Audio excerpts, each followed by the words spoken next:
Hello dear, कैसे हो आप सब। मैं रोहित धीमान, आप देख रहे हैं रोहित धीमान इसी चैनल। आज हम बात करने वाले हैं कंप्रेसर चैप्टर को लेके।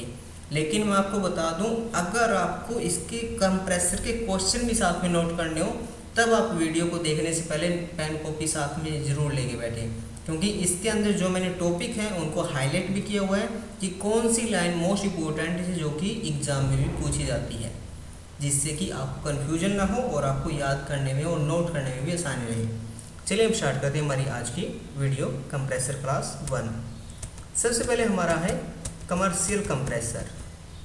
अब कमर्शियल कंप्रेसर क्या होता है, ये कहाँ पे यूज़ होता है, क्या इसके अंदर कैपेसिटी होती है।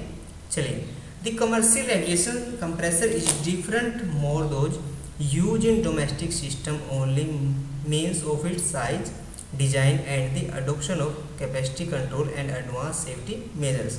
मतलब जो हमारा कमर्शियल एविएशन कंप्रेसर होता है ये यूज़ होता है domestic system only mean of its size के ऊपर, डिजाइन के ऊपर और इसकी कैपेसिटी कंट्रोल और advance safety measure. Commercial aviation compressor may be either open type, semi hermetic और hermetic type depending upon the size of the installation. Commercial aviation compressor हमारा depend करेगा ओपन टाइप है, semi hermetic है या hermetic है। ये depend हमारा किसके ऊपर करेगा, साइज के ऊपर, इंस्टॉलेशन के ऊपर। Sealed compressor with more than 30 ton capacity is also available. आज के दिनों में सील्ड कंप्रेसर आपको 30 टन की कैपेसिटी का भी मिल जाएगा। आगे अगर हम इसकी फंक्शन की बात करें तो फंक्शन आपको पता है कंप्रेसर के फंक्शन क्या क्या होते हैं। Number 1, to reclaim the refrigerant from the evaporator. Evaporator से आने वाले रेफ्रिजरेंट को क्या करना है, उसको रिक्लेम करना है, उसको कंप्रेस्ड करना है। To raise the pressure and temperature vapour from LP-LT मतलब low pressure low temperature to high pressure high temperature, so that the vapour may be condensed and ambient temperature. और इससे क्या होगा, हमारा जो वेपर है वो कंडेंस होगा किसके, एम्बिएंट टेम्परेचर से। To create straight flow of refrigerant from one part of the system to another. और कंप्रेसर हमारा क्या करता है, रेफ्रिजरेंट का फ्लो करता है, जिससे कि हमारा जो रेफ्रिजरेंट है एक सिस्टम से दूसरे सिस्टम में पार्ट बाई पार्ट फ्लो करता रहे। टाइप्स ऑफ कंप्रेसर की बात करें, कंप्रेसर के अकॉर्डिंग, कंप्रेशन के अकॉर्डिंग दो प्रकार के होते हैं, positive displacement compressor, dynamic compressor. बहुत बार क्वेश्चन आता है पॉजिटिव डिस्प्लेसमेंट कंप्रेसर क्या होता है। In positive displacement compressor the volume is reduce on a desired level, thereby pressure is increased in this type of compressor।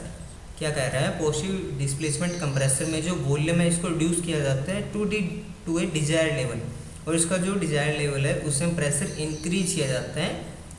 इस प्रकार के कंप्रेसर में, पॉजिटिव डिस्प्लेसमेंट वाले कंप्रेसरों में। और डायनेमिक कंप्रेसर क्या होता है, डायनेमिक कंप्रेसर में जो नाइटिक एनर्जी होती है is impacted by the multi collected rotor and then it's convert into pressure energy. मतलब जो हमारी एनर्जी होता है, आपको पता है एनर्जी को ख़त्म नहीं किया जा सकता, केवल उसको कन्वर्ट किया जा सकता है।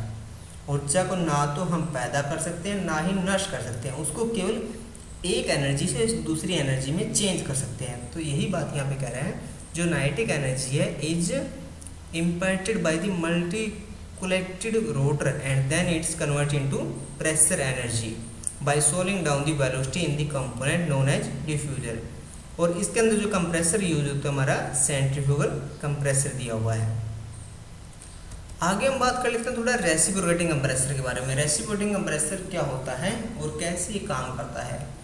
अब जो मैंने हाईलाइट किया ये 3 क्वेश्चन इसके अंदर बहुत ज़्यादा आते हैं। BDC, TDC, सक्शन स्ट्रोक, ये क्या होता है। देखिए, when the piston reach from bottom most position of the cylinder then the position of the piston is known as bottom dead centre. मतलब क्या कह रहा है, जब हमारा पिस्टन टॉप डेड सेंटर से क्या होता है, बॉटम डेड सेंटर की तरफ मूव करता है तो वो हमारा होता है suction stroke. Number 1 question, suction stroke कौन सा हो गया, जब हमारा पिस्टन टॉप डेड सेंटर से बॉटम डेड सेंटर की तरफ मूव करता है।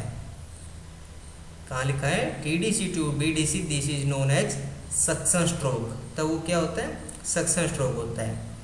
और आपका BDC क्या होता है, व्हेन द पिस्टन रीच, जब आपका पिस्टन बॉटम में मतलब सिलेंडर में नीचे की सतह पे बिल्कुल पहुंच जाता है तो बॉटम डेड सेंटर कहलाता है। और जब आपका पिस्टन सिलेंडर में बिल्कुल ऊपर की सतह पे आ जाता है तो वो कहलाता है टॉप डेड सेंटर। ठीक है, मैं आपको इसकी एक पिक भी दिखाना चाहूँगा। जैसे कि ये हमारे सिलेंडर है साइडों में, ठीक है।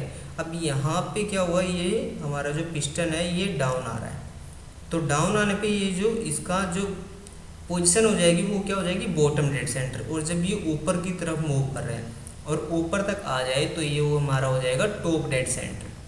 ठीक है, और जब गैस इसके अंदर एंटर हो रही है और ये एंटर करते करते ऐसे पिस्टन हमारा जा रहा है नीचे की तरफ, तो ये सक्शन स्ट्रोक कहलाता है। और जब हमारी गैस को कंप्रेस किया जाता है उस टाइम पे सक्शन स्ट्रोक बंद हो जाता है, कंप्रेशन स्ट्रोक ओपन हो जाता है, मतलब डिस्चार्ज वाल ओपन हो जाता है, सक्शन वाल बंद हो जाएगा। तो उस टाइम पे हमारा जो पिस्टन है वो बॉटम डेड सेंटर से टॉप डेड सेंटर की तरफ गैस को कंप्रेस करता है, वो हमारा होता है कंप्रेशन स्ट्रोक। ठीक है, तो इसके अंदर यही कहना चाह रहा है। आगे बढ़ते हैं। The piston move top dead centre to bottom dead centre the volume of the cylinder, यही वो हमारी बात हो गई है कि टॉप डेड सेंटर से बॉटम डेड सेंटर की तरफ जब आपका पिस्टन जाएगा तो क्या करेगा, सक्शन स्ट्रोक होगा।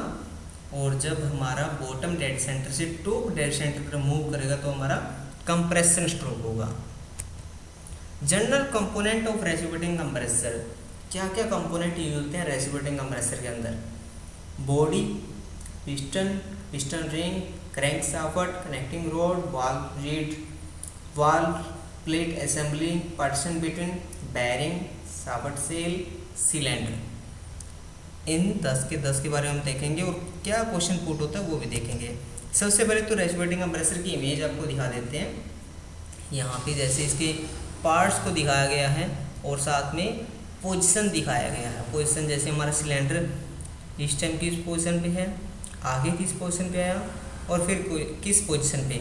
लेकिन इसके अंदर एक मेन बात दिखाई गई है कि कहीं पे हमारा जो वाल ओपन है, कौन से वाल, सक्शन वाल, डिस्चार्ज वाल, कहीं पे ओपन है कहीं पे क्लोज है। और ये जो पोजीशन है देखो, यहाँ पे आपका जो पिस्टन है बिल्कुल ऊपर की तरफ है, लेकिन अब आगे क्या हुआ, इसमें सक्शन वाल से गैस एंटर हो रही है और यहाँ पे पूरी तरह से एंटर हो गई है। ठीक है, और इस टाइम पे आपका जो रेसिप्रोकेटिंग कंप्रेसर है डाउन की तरफ मूव कर रहे हैं। ठीक है, और इसके अंदर ये सब पार्ट्स के नाम लिखे हैं कि कौन से इसके अंदर ये पार्ट्स हैं, लेकिन इनको एक एक करके देखेंगे। सबसे पहले बॉडी देख लेते हैं। बॉडी जो होती है हमारी, a body is a cylindrical cell with crankcase where the piston move, मतलब जहाँ पर पिस्टन हमारा मूव करता है and which support the all moving part. The piston is made of, अभी मोस्ट इंपोर्टेंट क्वेश्चन है, the piston is made of cast iron, aluminium और alloy ETC। जो हमारी बॉडी है वो किस किस मेटल की बनी होती है, cast iron, aluminium and alloy ETC। आगे है piston. The piston is a cylinder metal plug which move up and down in the cylinder, this is made of cast iron और एल्यूमिनियम अलॉय।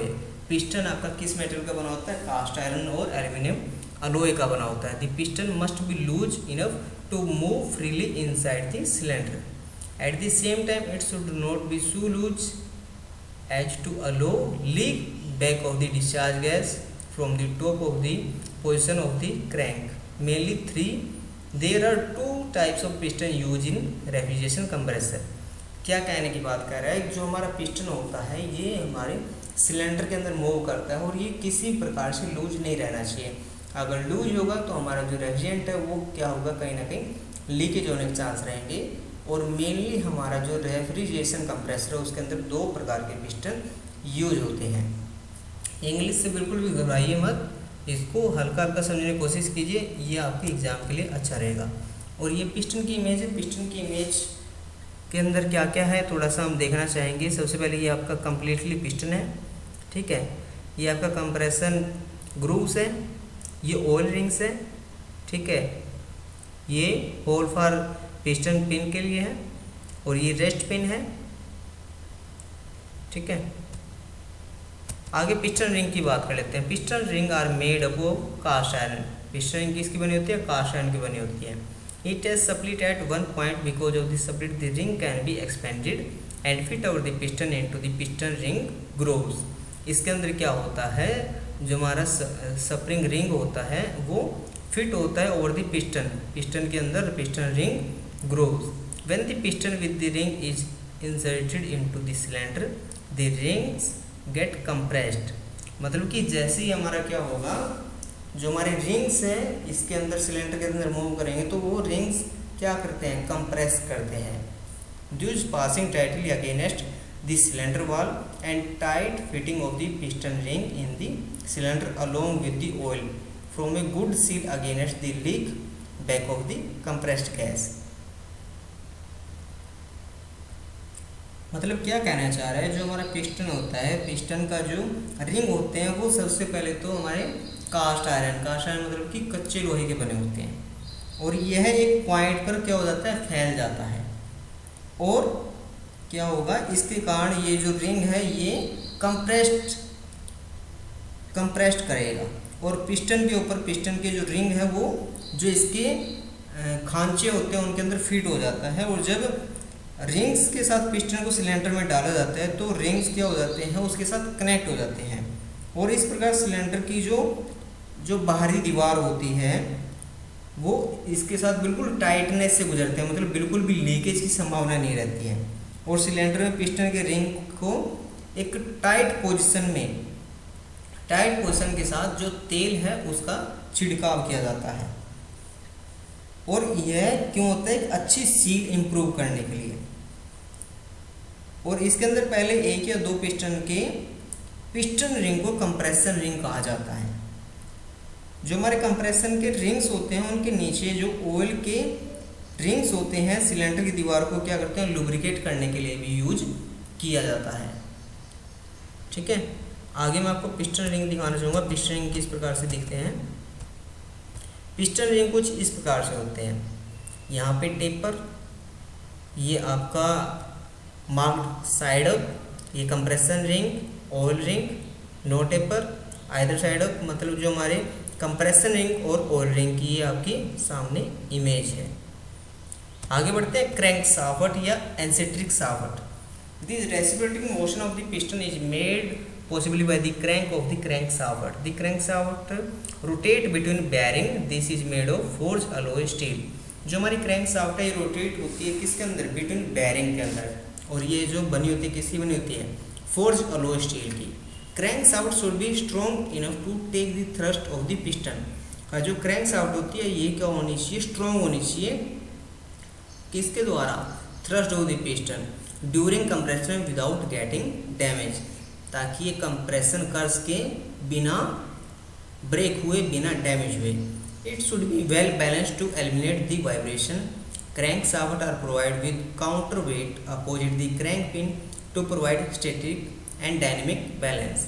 मतलब कि जो हमारी ये क्रैंक शाफ्ट है ये स्टैटिक और डायनेमिक बैलेंस के कारण जो इसका वेट है और उसका जो बैलेंस है उसको बनाए रखने के लिए इसके अंदर क्रैंक पिन का यूज किया जाता है। और ये हमारी जो है कुछ इस प्रकार से दिखती है क्रैंक शाफ्ट। और जैसे यहाँ पे ये जो पोजीशन है यहाँ पे हमारा पिस्टन रहता है, सिलेंडर रहता है, और जैसे ही अप डाउन होंगे वैसे हमारा जो है सिलेंडर भी अप डाउन होते हैं जब ये हमारी क्रैंक शाफ्ट मूव करेगी। और मूव करने से क्या होगा, टू एंड फ्रो मोशन होता है। ठीक है, आगे चलते हैं बैरिंग की तरफ। बैरिंग क्या होता है, bearing support the crank shaft at both the end and allow the crank shaft to the rotate. मतलब जो बैरिंग है वो सपोर्ट करता है क्रैंक शाफ्ट को दोनों साइड से, एंड और allow the crank shaft to rotate, मतलब क्रैंक शाफ्ट हमारी इजीली रोटेट हो सके। Bronze bearing are use in slow speed compressor. Slow speed compressor में हमारा कौन सा बैरिंग यूज होगा, ब्रोंज बैरिंग, ये आप नोट कर लेना।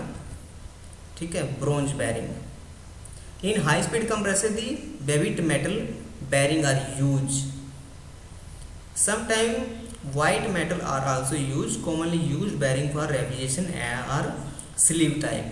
देखो इसके अंदर दो आपको बैरिंग के नाम मिल गए हैं। स्लो स्पीड कंप्रेसर में आपका ब्रोंज बैरिंग और हाई स्पीड कंप्रेसर में बेविट मेटल बैरिंग आपका यूज होगा। और कुछ टाइम आपका वाइट मेटल्स भी यूज किया जाता है। ये क्वेश्चन एग्जाम में आपके आ सकते हैं, इनको नोट कर लेना। और बेरिंग्स कुछ इस प्रकार से आपका दिखता है, ये जो पॉइंट होता है इसको सेपरेटर बोलते हैं। ये स्टील की बनी हुई बॉल होती है, ये आउटर रिंग होती है और ये इनर रिंग होती है। आगे connecting rod convert the rotating motion of crank shaft to respecting motion of the piston. मतलब जो कनेक्टिंग रोड होता है कन्वर्ट करता है रोटेटिंग मोशन को, किसके द्वारा, क्रैंक शाफ्ट को रेसिप्रोकेटिंग मोशन के पिस्टन मिलाने के लिए। और this is connected to the piston of one end small end. मतलब जो ये कनेक्ट रहेगी पिस्टन के वन एंड, जो इसका स्मॉल जो एक छोटा सिरा होता है, and through piston pin and other side, जो पिस्टन पिन कनेक्ट रहेगा दूसरी साइड, जो क्रैंक शाफ्ट का बड़ा सिरा होता है उससे कनेक्ट रहेगा। और ये बना होता है कास्ट आयरन और एल्यूमिनियम अलॉय का। और ये जो छोटा सिरा बड़ा सिरा कह रहा है ये होता है, ये स्मॉल एंड बोल रहा है, और इसको बोल रहा है बिग एंड, इसकी ये बात कर रहा है। ठीक है, मतलब क्या कह रहा है, ये जो आपका बिग एंड है ये क्रैंक शाफ्ट से, और जो स्मॉल एंड है ये पिस्टन ऑफ वन एंड। ठीक है, मतलब ये आपका पिस्टन से रहेगा और ये आपका रोड से कनेक्ट रहेगा, small and and big and. आगे वाल plate assembly. The valve plate is placed just above the cylinder block. जो वाल प्लेट है हमारा प्लेस रहता है कहाँ पे, जस्ट अबव सिलेंडर ब्लॉक के ऊपर। The discharge valve read is fix on the valve plate. और जो हमारी वाल रीड होती है डिस्चार्ज वाली, ये फिक्स होती है कहाँ पर, ऑन दी वाल प्लेट के ऊपर। In some compressor the suction and discharge valve reed also a part of the valve plate assembly. और कुछ कंप्रेसर के अंदर हमारी जो suction and discharge valve reed है ये वाल प्लेट असेंबली के ऊपर ही फिक्स होती है। ठीक है, मैं आपको एक बार दिखाना चाहूँगा, ये होती है, ये आपने बहुत बार देखी भी होंगी जब आप कंप्रेसर को ओपन करते हो, हेड प्लेट के नीचे ही होती है। ठीक है, वाल प्लेट, एक सक्शन की एक डिस्चार्ज की। आगे वाल रीड्स डिस्क वाले। Valve disc close and open the passage of the cylinder from the valve C at the required timing by using spring and gas pressure. This is made up of steel. इसका main question क्या है, सबसे पहले तो वाल read आपके steel के बने होते हैं, और ये जो ओपन या क्लोज होगा कब होगा, जब सिलेंडर और वाल सील क्या होगा हमारा स्प्रिंग और गैस प्रेशर की सहायता से ओपन होते हैं। और ये कुछ इस प्रकार से आपको दिखाई देंगे, ये इनकी पिक है। ठीक है, इसको अलग अलग वे में इसको क्या किया गया, डिस्ट्रीब्यूट किया गया ताकि हर एक पार्ट को इसके अंदर दिखाया जा सके। ठीक है, आप चाहो तो इसको ड्रॉ भी कर सकते हो कॉपी के अंदर। आगे हम बात करेंगे सिलेंडर के। Number of cylinder varies 1 to 60 in multi cylinder compressor.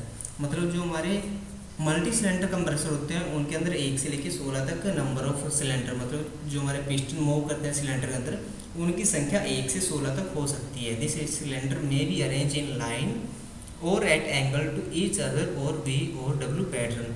और जो हमारे सिलेंडर होते हैं वो वी पैटर्न या डब्ल्यू पैटर्न, मतलब जो हमारा जो सिलेंडर का साइज रहेगा या जो शेप रहेगी वो वी टाइप और डब्ल्यू टाइप के शेप में मिलेगा। ठीक है, जैसे हमने पढ़ा है बुक में कि जो शेप होती है वो किस प्रकार से होती है, जैसे वी शेप, डब्ल्यू शेप, इसकी सिलेंडर की सेम मिलेगी। ठीक है, तो ये हमारी कंप्रेसर की फर्स्ट क्लास थी। अगर अच्छी लगी हो तो लाइक करें, और अगर ऐसे वीडियो और चाहिए तो कमेंट बॉक्स में लिखें। चैनल पहली बार तो सब्सक्राइब करना ना भूलें। And thank you for watching my video. ऐसी वीडियो और देखने के लिए बने रहें मेरे साथ और देखते रहें रोहित दिमाग के साथ, रोहित दिमाग channel. And thank you for watching my video. Thank you.